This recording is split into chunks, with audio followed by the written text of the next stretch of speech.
Então, aqui estamos transcrevendo aquilo que nós vimos na ressonância, né? Em que vamos entrar a 8 centímetros da linha média. A radiografia, nós estamos evidenciando a radiografia em AP e aqui a radiografia em perfil. Tá vendo? É nível de L3, L4, do lado esquerdo, em que nós temos a raiz que sai em L3, L4, é a raiz de L3, nosso reloginho, né? E a raiz descendente é a raiz de L4. Então aqui é muito importante esse momento, que é a transcrição do que nós olhamos na ressonância, vamos colocar na pele para entrarmos no forame vertebral de L3, L4. Então aqui, olha, a uma distância de 8 centímetros da linha média. Uma angulação para chegarmos no forame vertebral de L3, L4.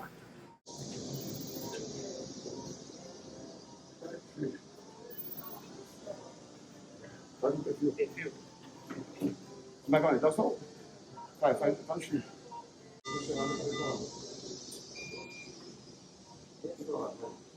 Abaixo. Nada, né? Então, o que nós estamos olhando é justamente a entrada do forame vertebral, que são justamente aquelas transcrições que nós pegamos da ressonância, transferimos aquelas linhas e os ângulos para a pele, foi feito o acesso, o controle radiográfico, e aqui nós temos o pedículo à direita, o processo articular no teto, e aqui é justamente o forame vertebral sendo limpo, retirada a fibrose, porque trata-se de uma segunda cirurgia, uma segunda intervenção, que depois de 2 anos, nós falamos anteriormente, reapareceu uma hérnia discal, comprimindo a raiz, que vai estar à nossa esquerda. Ainda não está muito bem individualizada, né?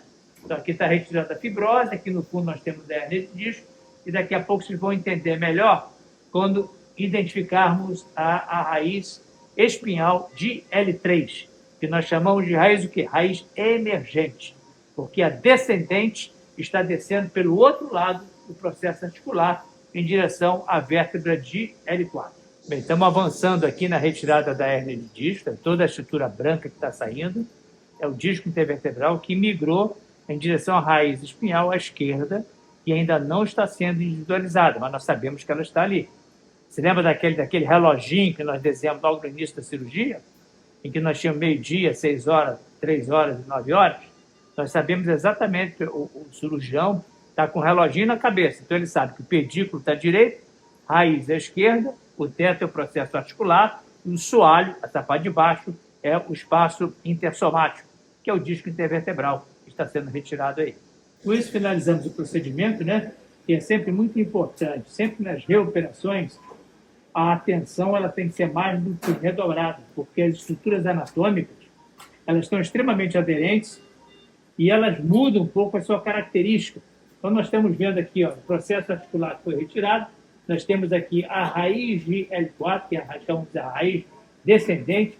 Olha como é que ela está esbranquiçada, que parece com as estruturas vizinhas, e nada mais é do que a fibrose. A fibrose, muitas das vezes, ela envolve a estrutura anatômica e forma o quê? Uma compressão secundária à hérnia de disco que estava aqui embaixo. Aqui apareceu uma hérnia discal que comprimiu essa raiz descendente e a fibrose, sem dúvida nenhuma, agrava a sintomatologia. Olha a raiz descendente, como ela está avermelhada, e aqui aparece uma outra raiz, que é a raiz L3, que é a raiz emergente, também bastante avermelhada, sofrida, né? E vocês confundem bastante a anatomia em função da reoperação. Por isso temos que ir com muita cautela, e às vezes a gente entra na cirurgia falando assim, ó, a cirurgia vai ser extremamente simples, extremamente fácil, mas na hora que a gente começa a encontrar uma variação anatômica, todas as estruturas aderidas ao plano profundo, e por acaso não tiver bastante cautela, pode determinar lesões ou da raiz ou da dura máquina, né? E com isso finalizamos o procedimento. Aqui está o corpo vertebral, aqui o outro corpo vertebral, aqui o disco que foi retirado, raiz descendente e aqui a raiz emergente, que são as estruturas anatômicas que compõem o forame vertebral.